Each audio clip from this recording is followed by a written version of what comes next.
आप सभी का स्वागत है। आज हम गन्ने की एक ऐसी खेती जो अतुल सिंह जी बहुत सम्मानित हमारे कृषक हैं, समाजसेवी हैं, इनके द्वारा की गई है।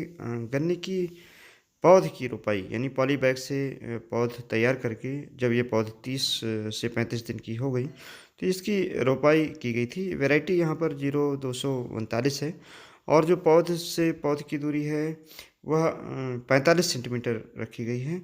कई आप टिलर्स देखेंगे पौध में जहाँ पर 12 टिलर्स 14 टिलर्स तक यानी कल्ले बन गए हैं।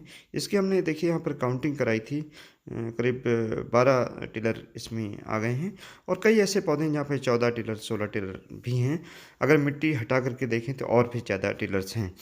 यानी जो हम पॉली बैग से पौधे उगा करके या पॉली ट्रे से पौधे उगा करके और निश्चित दूरी पर 45 सेंटीमीटर की दूरी पर लगाते हैं, इसमें टिलरिंग बेहतर होती है। लेकिन इसके लिए ज़रूरी है कि एक शेड्यूल जो फर्टिलाइजेशन का है उसको आप फॉलो करें और जो लगाने का तरीका है उसको फॉलो करें और जो पौध तैयार करने का उसको फॉलो करें। पौध जब भी तैयार करें मिट्टी को बिल्कुल चाल लें, उसमें एक्सट्रेनियस मटेरियल यानी अवांछित तत्व ना हो, जिससे मिट्टी एक सार रहे और जमाव आपका बेहतर हो।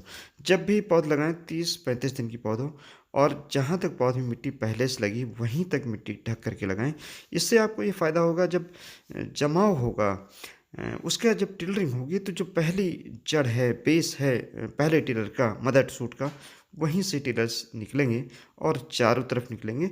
फिर आप मदर टिलर को एक निश्चित अवधि पर जब उसमें केन फॉर्मेशन आपको दिखाई पड़ने लगे तो उसको तोड़ दें ताकि जो बाकी टिलर्स बाद में निकले हुए हैं वो एक समान हो सकें।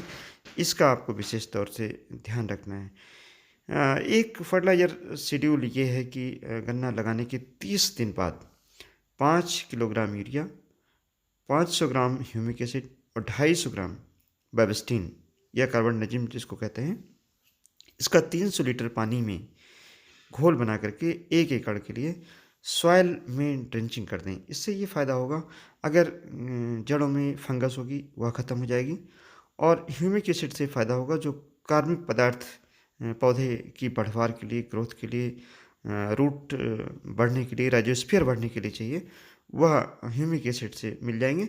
और ह्यूमिक एसिड का जो एक और गुण है कि जो सॉइल में पोषक तत्व हैं, चाहे वो नाइट्रोजन हो, फास्फोरस हो, पोटास हो, कैल्शियम, मैग्नीशियम, सल्फर या कॉपर, मैग्नीशियम कोई भी तत्व हो, उसको ज़्यादा अवेलेबिलिटी उसकी बढ़ा देती है ह्यूमिक एसिड।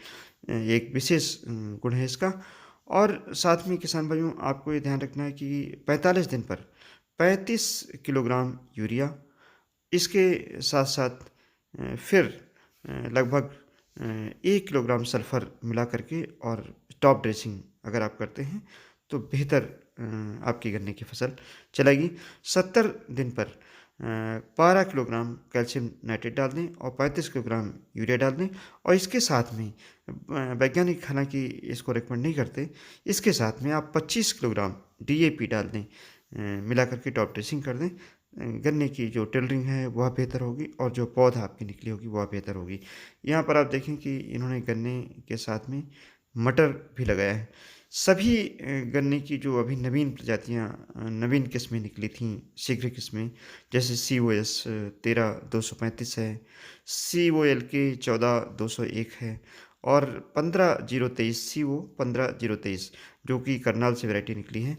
इनकी पौध भी रोपित की गई है और साथ ही में इनके जो सिंगल बड के टुकड़े हैं उनको भी लगाए हैं।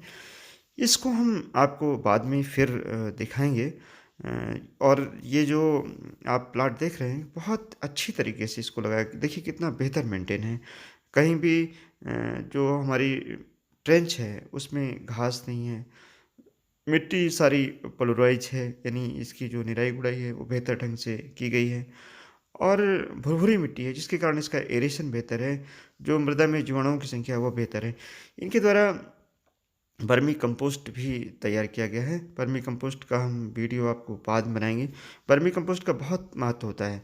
आप जानते हैं कि वर्मी कंपोस्ट में माइकोराइज़ा जैसे जीवाणु भी आ जाते हैं, जिसके कारण जो मेटाबोलाइट्स इस तरीके के वर्मी कंपोस्ट में होते हैं, जिससे जो रूट का ग्रोथ है, वह बेहतर होने लगता है और पौधा अच्छा चलता है। धन्य